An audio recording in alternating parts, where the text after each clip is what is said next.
All right, so today we're going to dive deep into global business communication. Oh, fun. And to guide us on this journey, we have the insights of Salvador Ordorica. Oh yeah, Orderica. Yeah, He's brilliant at breaking down those cultural right, complexities. he is. And he does it with such wit and provides such a practical advice, too. You know what else is really great about him? What's that? His YouTube channel. Oh, yeah, translation tales. It's called Translation Tales. It's just full of helpful advice, and the anecdotes are hilarious. Yeah, it's a must-watch if you want to, confidently and sensitively handle those global business situations. So let's jump right in. Why is cultural awareness so important in international business? Okay, so we all know it's important, but beyond avoiding those awkward handshakes, what's the real deal? Well, just imagine yourself in a really important negotiation, maybe in Japan. You think things are going well, but then you see these tiny little shifts in body language. Okay, Like a little eyebrow raise, maybe leaning back just slightly. I see. These tiny cues could actually be huge. They could mean discomfort or disagreement. So you're saying the whole deal could fall apart because of something like that? Absolutely. Wow. So it's like learning a whole new language of cues and gestures. It is. And that's where Orderica's expertise really shines. He always says every interaction, from greetings to how the conversation flows, it's all filled with these cultural nuances. Right, which can make or break a deal. Exactly. So let's talk about those greetings. For example, bowing in Japan. It's a big deal, right? Yeah, it is, but it's not just about bending over. Okay. There are so many layers. How deep you bow the angle of your head, even how long you hold the bow. It's all important. All of that communicates really subtle messages about respect and hierarchy. Like a shallow bow in a formal setting, that could come off as disrespectful. Wow. So much meaning in just one gesture. Yeah, Makes you think about those high-stakes negotiations even more. definitely. And here's a simple word that can cause so much trouble. Yes. Yeah. In a lot of Western cultures, yes usually means yes.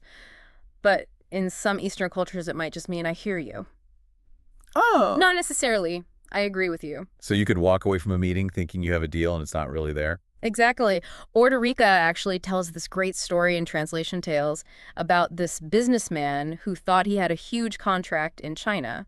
They kept saying yes, yes. And then what? Well, it turns out they were just being polite. They never planned to sign. Ouch. That's a costly mistake. Yeah. It seems like paying attention to nonverbal cues and understanding the cultural context is key. Absolutely. You really can't just rely on the words themselves. Nope.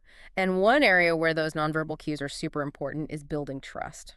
Okay, how so? Well, in some cultures, trust comes from sharing long meals and personal stories. Yeah, I've heard that, like in some Asian cultures where business and personal life are really intertwined. Exactly. What we call a high context culture. Yeah. Communication there relies on shared understanding unspoken things, those subtle nonverbal cues. It's not just what you say, but who says it and the whole context. It sounds really nuanced. How can someone from a more direct culture like the U.S. adapt to that? Well, it's kind of like becoming a cultural chameleon. Yeah, chameleon. Yeah. You have to do your research before any interaction. Okay. Learn the cultural norms. If you're meeting with someone from a high context culture, be ready for indirect communication.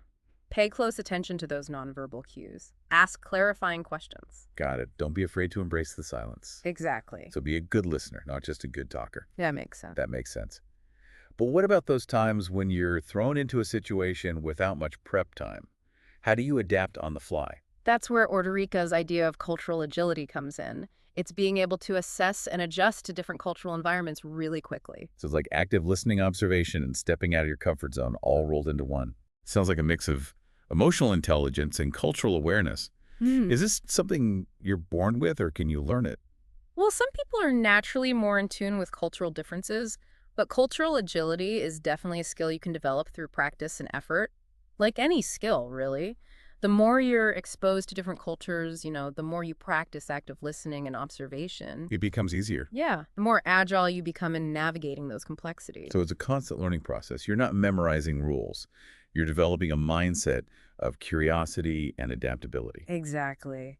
And you know what can really help with that? Right. Storytelling. Storytelling. Yeah, Orderica actually dedicates a whole chapter to it in his latest book. Oh, wow. So how can stories help us bridge cultural divides in business? Well, think about it. Data and facts, they're important, but they don't always have that emotional impact to connect with people from different backgrounds. Okay. Stories, though, they can tap into those universal human experiences. Like what? Joy, sorrow, fear triumph.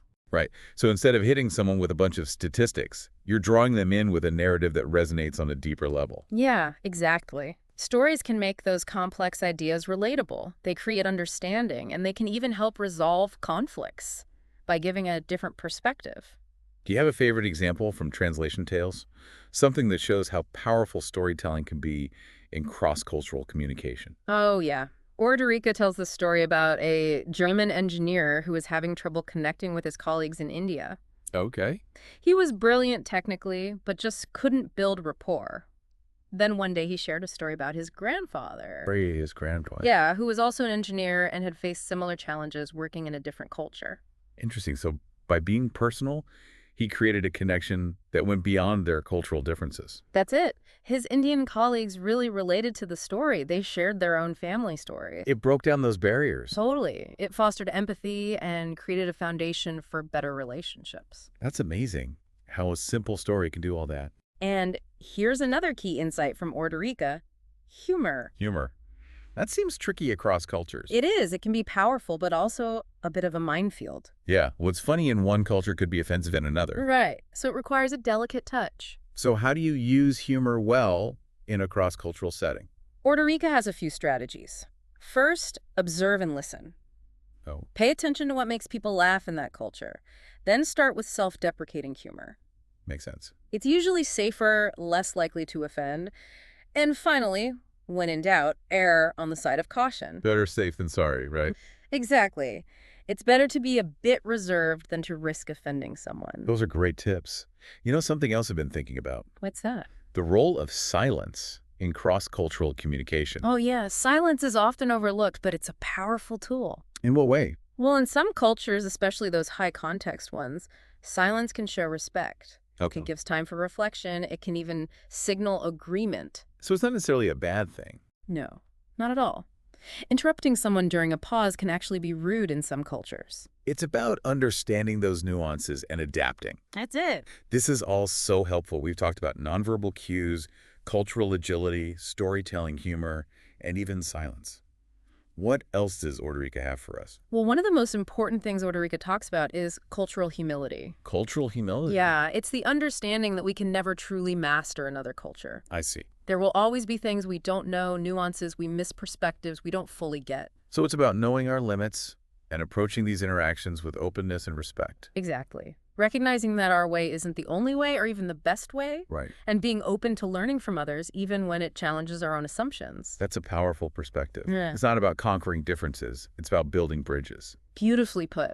And that's the heart of what Orderica teaches. It's not about memorizing rules. It's about fostering curiosity, empathy, genuine respect for all those different cultures. This has been amazing. I feel like I'm seeing the world in a whole new way.